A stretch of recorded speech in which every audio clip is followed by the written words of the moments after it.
Bonjour à vous et donc bienvenue dans cette première vidéo donc sur le cours Python. Donc c'est Marco qui va vous accompagner au cours de cette vidéo. Alors normalement vous avez sur votre écran de bureau cette icône, la Tony, donc vous le démarrez et vous devez arriver sur cet écran là. Donc on va faire la prise en main de Tony de façon à ce que vous puissiez commencer à faire vos premières lignes de programme. Alors, l'écran, vous voyez, se partage en trois fenêtres. Donc, première fenêtre ici, deuxième fenêtre ici, et la troisième fenêtre là qui s'appelle Assistant. Alors, elles ont chacune leur rôle. On peut d'ailleurs les redimensionner. Vous voyez, par exemple, hop, là, j'ai la fenêtre console. Je peux la faire plutôt plus grande, plus petite. Ça, c'est la fenêtre de programmation, et ça, c'est la fenêtre d'assistant. Alors, la fenêtre de console, c'est la fenêtre qui va vous permettre de dialoguer avec l'interpréteur de Python. D'accord, c'est-à-dire que vous allez pouvoir taper des commandes Python dans cette fenêtre de console et avoir immédiatement donc la réponse de l'interpréteur. La fenêtre assistant sur votre droite, c'est une fenêtre qui sera là pour vous donner de l'aide dans votre programmation. Donc pour l'instant, on ne va pas s'en servir. D'ailleurs, on peut même, vous voyez, la fermer. Hop. Et la fenêtre du haut, c'est la fenêtre qui va vous servir à programmer. Alors on peut regarder rapidement les menus de Tony. Donc fichier, c'est ce qui vous permettra donc de créer des programmes, de les sauver, de les ouvrir, etc. Édition, mais on verra ça tout à l'heure, mais il y a les fonctions de base, copier, coller, sélectionner, annuler, quand j'ai fait une bêtise, je veux annuler, CTRL Z, rétablir ce que je viens de faire, je veux revenir en arrière, CTRL Y, voilà, ça on verra tout à l'heure. Affichage, et bien justement ce sont les fenêtres que vous pouvez voir ou pas, donc là pour l'instant on n'a que la fenêtre console. Augmenter la taille de la police, je peux le faire, vous voyez d'ailleurs. Permettra que vous soyez ça soit plus lisible. Exécuter, là on n'a accès à rien, mais on verra quand même que ça peut nous servir en particulier pour arrêter et recommencer, démarrer des programmes. Device, on va pas voir. Et outils, ça permet de faire ce qu'on appelle la gestion des paquets. Ça c'est un concept très important dans Python, ce qui permet donc d'ajouter des modules Python dont on aurait éventuellement besoin. Pour l'instant, c'est pas le cas, mais c'est quelque chose qu'on va utiliser. Enfin, outils, vous avez la option qui vous permet d'avoir des options générales du programme. Donc, par exemple, vous voyez interpréteur, nous on est au interpréteur 3.1.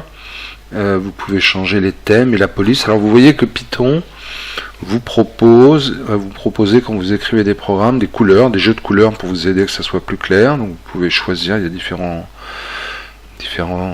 thèmes comme on dit, donc vous pouvez choisir celui que vous voulez. Moi je vais prendre le plus classique, celui de Windows, et vous voyez je peux changer aussi les polices par exemple de l'interpréteur. Voilà.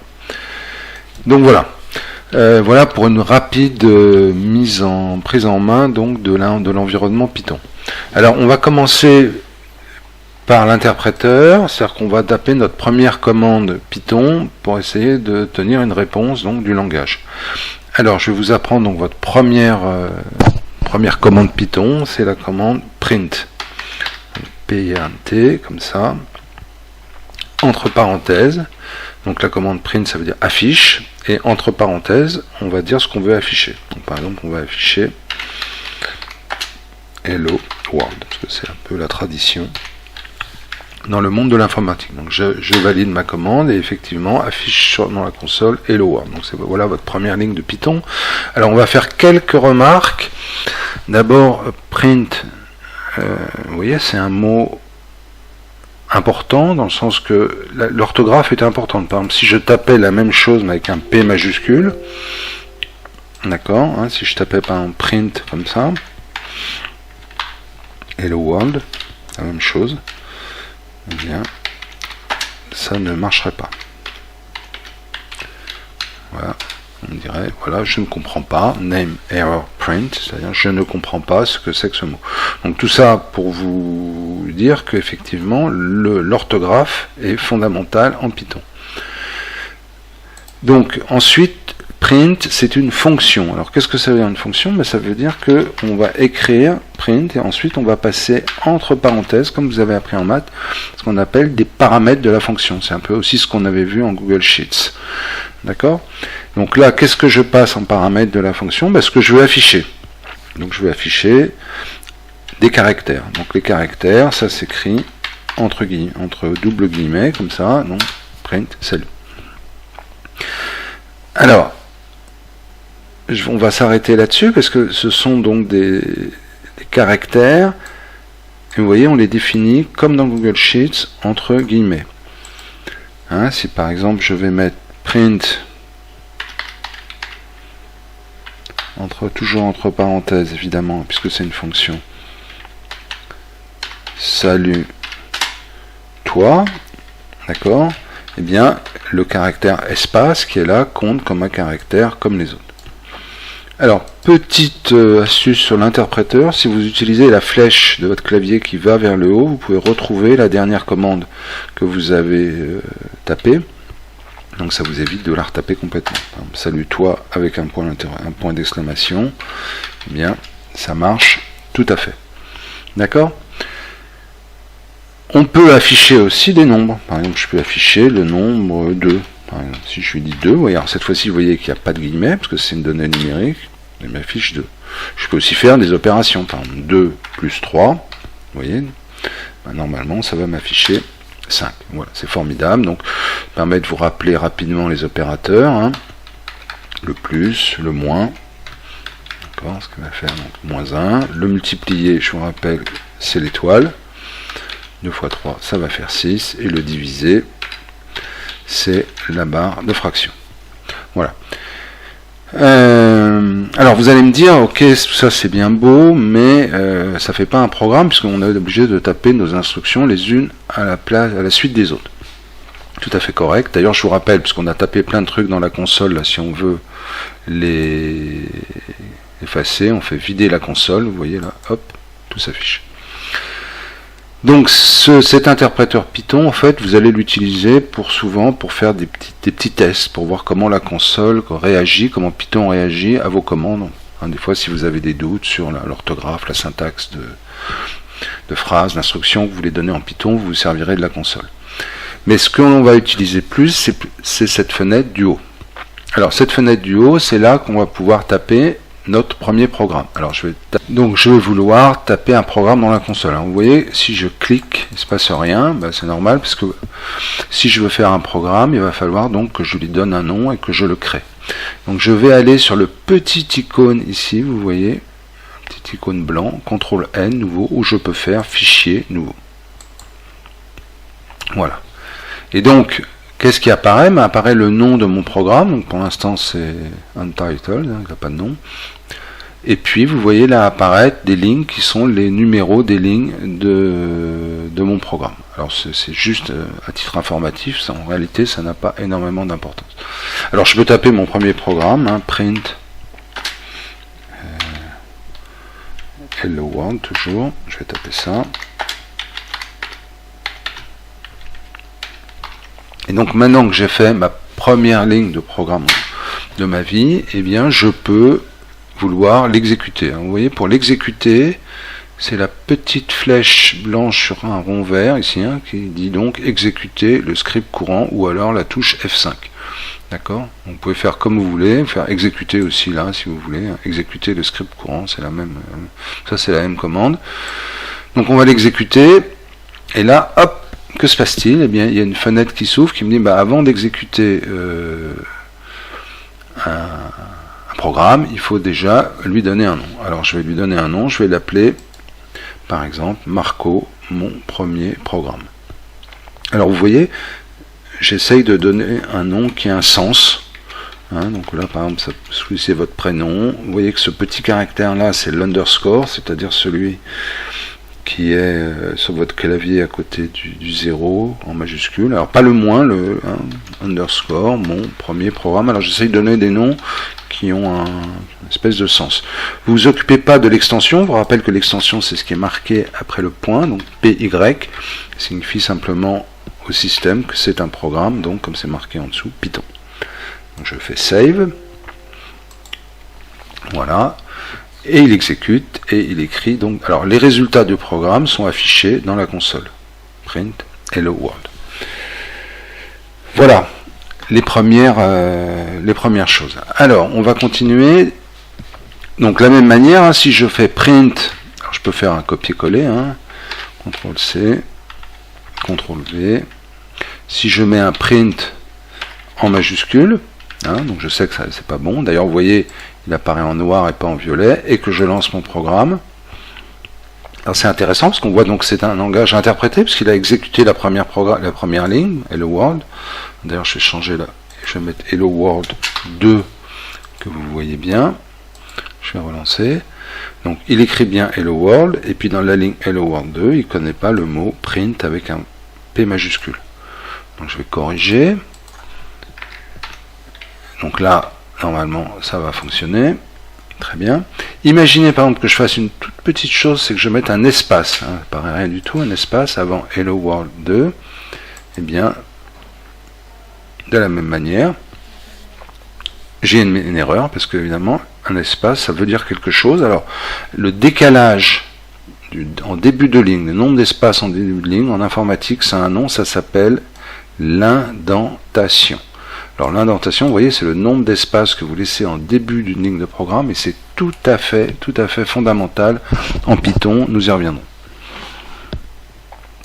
Donc je vais l'enlever, mon erreur, et je vais donc la corriger.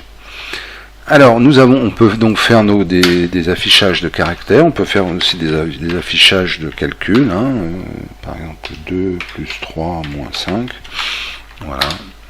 Et si je lance mon programme, eh bien ça fait 0, parce que 2 et 3, 5, 5 moins 5, 0.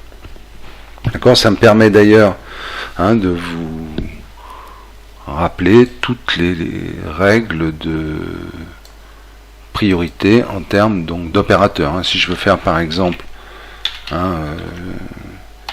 print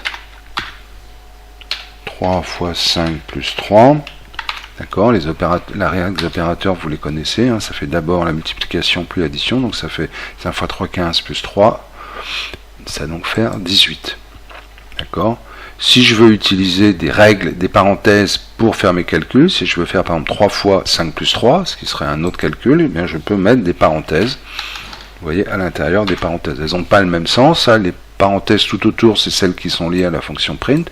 Là, ce sont simplement des parenthèses de calcul. Je vais faire 3 fois 5 plus 3, 5 plus 3, 8, 3 fois 8, 24. 24. Voilà. Alors, mon programme, donc je l'ai créé, je l'ai sauvé, et il me permet, ce que j'ai appris aujourd'hui dans cette première leçon, c'est d'afficher des caractères ou des calculs ou des chiffres. Je peux mettre une combinaison des deux. Par exemple, je peux mettre moi affiche, donc toujours entre parenthèses, la chaîne de caractères 5 plus 3 égale, d'accord. Donc si je fais afficher que ça, ça va m'écrire 5 plus 3 égale. Et ensuite, si je mets virgule 5 plus 3, eh bien ça va m'afficher le résultat du calcul 5 plus 3. Vous voyez que c'est pas du tout la même chose. Là, c'est entre guillemets, donc c'est une chaîne de caractères. Hein, ça va être affiché tel quel, tandis que là, ce sont des calculs, donc ça va être calculé. Donc ça va me mettre 5 plus 3, par exemple, égale 8, ce qui est évidemment correct. Alors on va faire quelques petites précisions sur les chaînes de caractères. D'abord en Python, je vais recopier cette ligne-là, enfin je vais mettre un autre print. Les chaînes de caractères peuvent s'afficher entre guillemets ou avec des guillemets simples. Je peux mettre par exemple bonjour, comment ça va. Vous voyez, je mets ça entre guillemets simple. Et en fait, j'obtiens exactement le même résultat. Bonjour, comment ça va? Donc que je mette des guillemets doubles ou des guillemets simples, on arrive exactement au même résultat. Alors, je vais dire pourquoi? Parce qu'en fait, des fois, imaginons que je veuille écrire bonjour, comment t'appelles-tu, par exemple? Comment t'appelles-tu? Alors là j'ai un problème parce que vous voyez le l'apostrophe qui est là, en fait, Python la comprend comme faisant référence avec l'apostrophe du début. Donc j'ai plutôt intérêt dans ce cas-là à mettre des guillemets doubles. Comme ça, l'apostrophe qui est là n'est pas considérée comme quelque chose qui délimite des chaînes de caractères. D'accord, je relance ça. D'accord, bonjour, comment t'appelles-tu? Vous voyez qu'on a ça. Donc c'est la manière la plus simple. Alors il y a une autre manière de faire, si vraiment pour les puristes en Python, si je veux absolument utiliser des... Je suis un fanatique des codes comme ça, je peux mettre un anti-slash devant. Alors cet anti-slash devant, il signifie que... Alors c'est un caractère très important en Python qui signifie tu vas prendre le caractère suivant tel qu'il est. D'accord. Alors on va tester ça. D'accord. Oui. Comment t'appelles-tu? On arrive à la même chose, puisqu'en fait le petit guillemet là, le petit apostrophe, et grâce à l'anti-slash qui est devant, n'est pas interprété comme